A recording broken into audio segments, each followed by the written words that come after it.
Why small habits make a big difference. It is so easy to overestimate the importance of one defining moment and underestimate the value of making small improvements on a daily basis. Too often, we convince ourselves that massive success requires massive action, whether it is losing weight, building a business, writing a book, winning a championship, or achieving any other goal.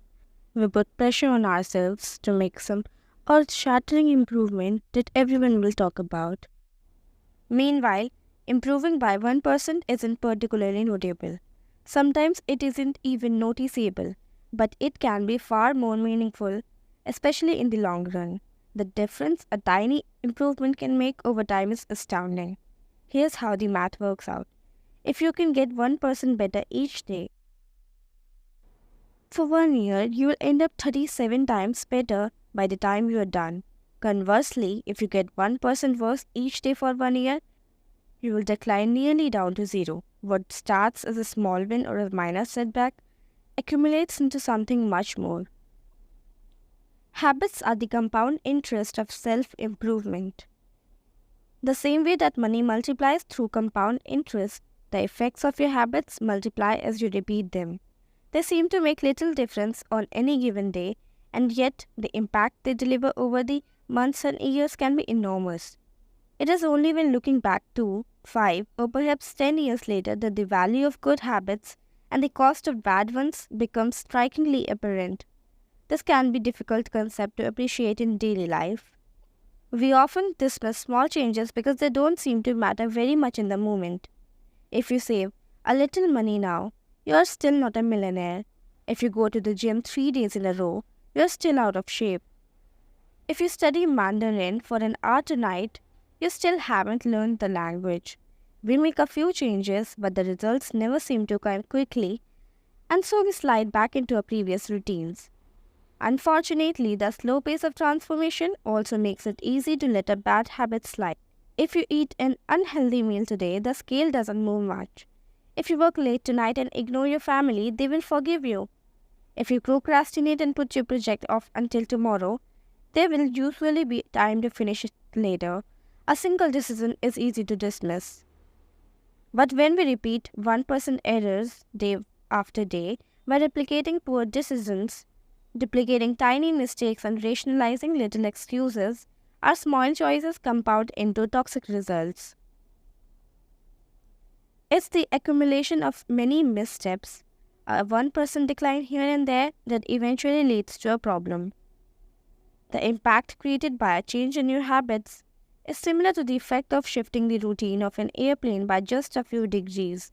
Imagine you are flying from Los Angeles to New York City. If a pilot leaving from LAX adjusts the heading just 3.5 degrees south, you will land in Washington, D.C. instead of New York. Such a small change is barely noticeable at takeoff. The nose of the airplane moves just a few feet, but when magnified across the entire United States, you end up hundreds of miles apart. Similarly, a slight change in your daily habits can guide your life to a very different destination. Making a choice that is 1% better or 1% worse seems insignificant in the moment, but over the span of moments that make up a lifetime, these choices determine the difference between who you are and who you could be. Success is the product of daily habits, not once in a lifetime transformations. That said, it doesn't matter how successful or unsuccessful you are right now. What matters is whether your habits are putting you on the path towards success. You should be far more concerned with your current trajectory than with your current results. If you are a millionaire but you spend more than you earn each month, then you are on a bad trajectory. If your spending habits don't change, it's not going to end well. Conversely, if you are broke, but you save a little bit each month, then you're on the path toward financial freedom, even if you're moving slower than you would like. Your outcomes are a lagging measure of your habits. Your net worth is a lagging measure of your financial habits. Your weight is a lagging measure of your eating habits. Your knowledge is a lagging measure of your learning habits. Your clutter is a lagging measure of your cleaning habits. You get what you repeat.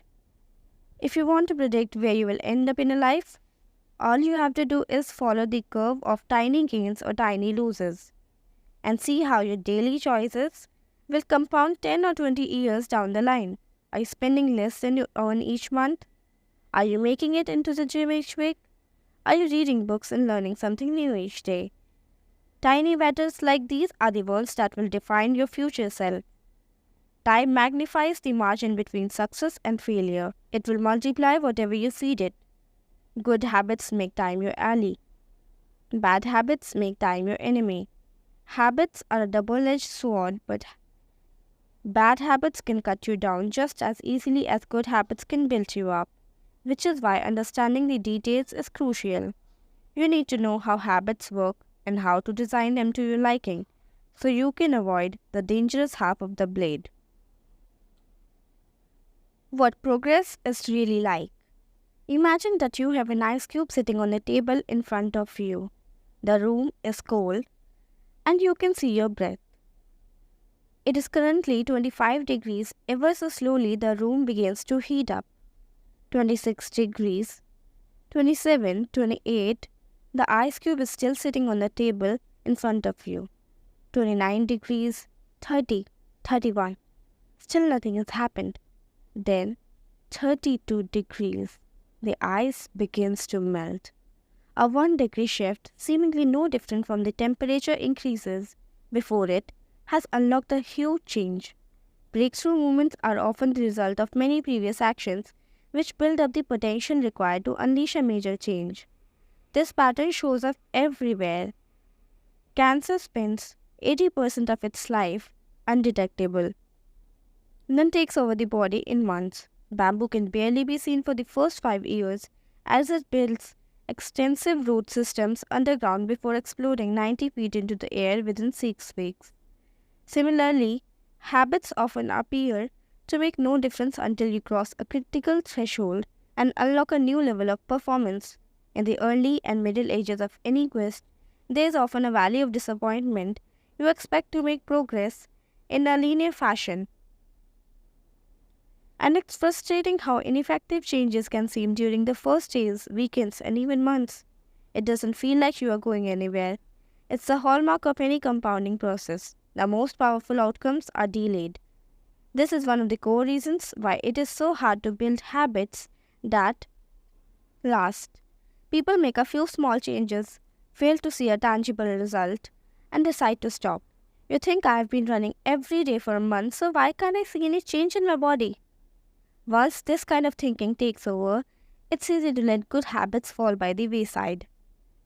But in order to make a meaningful difference, habits need to persist long enough to break through this plateau, what I call the plateau of latent potential. If you find yourself struggling to build a good habit or break a bad one, it is not because you have lost your ability to improve. It is often because you have not yet crossed the plateau of latent potential. Complaining about not achieving success, despite working hard, is like complaining about an ice cube not melting when you heated it from 25 to 31 degrees. Your work was not wasted, it is just being stored. All the action happens at 32 degrees. When you finally break through the plateau of latent potential, people will call it an overnight success. The outside world only sees the most dramatic event rather than all that preceded it. But you know that it's the work you did long ago, when it seemed that you weren't making any progress, that makes the jump today possible. It is the human equivalent of geological pressure. Two tectonic plates can grind against one another for millions of years, the tension slowly building all the while. Then one day they rub each other once again in the same fashion they have for ages. But this time the tension is too great. An earthquake erupts. Change can take years before it happens all at once. Mastery requires patience. The San Antonio Spurs, one of the most successful teams in the NBA history, have a quote from the social reformer Jacob Rees hanging in their locker room. When nothing seems to help, I go and look at a stone cutter hammering away at this rock, perhaps 100 times without as much as a crack showing in it.